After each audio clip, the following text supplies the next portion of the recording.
भाजपा अपने 400 पार के नारे को पूरा करने के लिए हरसंभव प्रयास में जुटी है। दरअसल 400 पार का नारा तभी सच में पूरा होगा जब बीजेपी दक्षिण के दुर्ग पर भी विजय हासिल कर ले। इनमें खास तौर पर तमिलनाडु, आंध्र प्रदेश और केरल शामिल हैं। बीजेपी को इस बार 3 राज्यों में खाता खोलने की उम्मीद है। इसके लिए पीएम मोदी ने पूरा जोर लगाया है और बीते 77 दिनों में 23 दिन उन्होंने दक्षिण के राज्यों में बिताए हैं।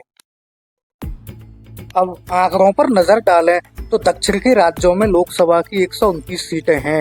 इनमें से 2019 में बीजेपी को सिर्फ 29 सीटों पर जीत मिली थी, जबकि विपक्ष को 100 सीटें मिली थीं। कर्नाटक में बीजेपी का प्रदर्शन अच्छा था, जहां 28 में से उसने 25 सीटों पर जीत दर्ज की।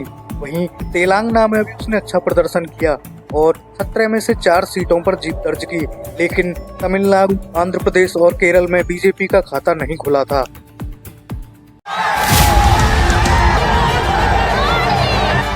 इस बार खुद पीएम मोदी दक्षिण के 3 राज्यों में जीत के लिए 120 घंटे के मिशन पर हैं। पीएम मोदी ने अपनी मिशन की शुरुआत दक्षिण के आंध्र प्रदेश के पलनाडु में रैली से की थी। उनकी दूसरी रैली तेलंगाना के जगत्याल में हुई थी और कर्नाटक के शिवमोगा में भी एक रैली की थी। उनका चौथा कार्यक्रम कोयम्बटूर का था और केरल के पलक्कड़ में एक शो भी किया था और छठी रैली तमिलनाडु में की थी। 15 मार्च से शुरू हुए 120 घंटे के दक्षिण विजय अभियान के तहत पीएम मोदी 5 राज्यों की 129 सीटों पर बीजेपी को जीत दिलाने के लिए मुहिम पर हैं। इस दौरान उन्होंने ईवीएम और एजेंसियों के दुरुपयोग पर राहुल गांधी के बयान पर भी काफी प्रतिक्रिया दी थी।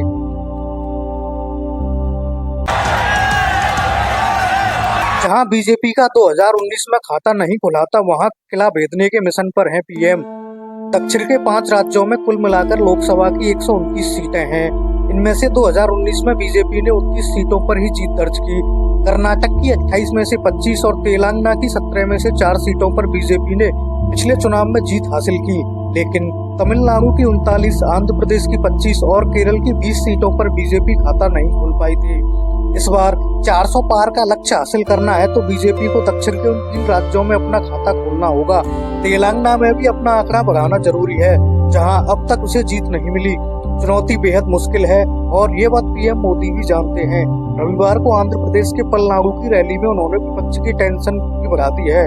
पिछले 77 दिनों में पीएम मोदी 23 दिन दक्षिण के राज्यों में गुजारे हैं।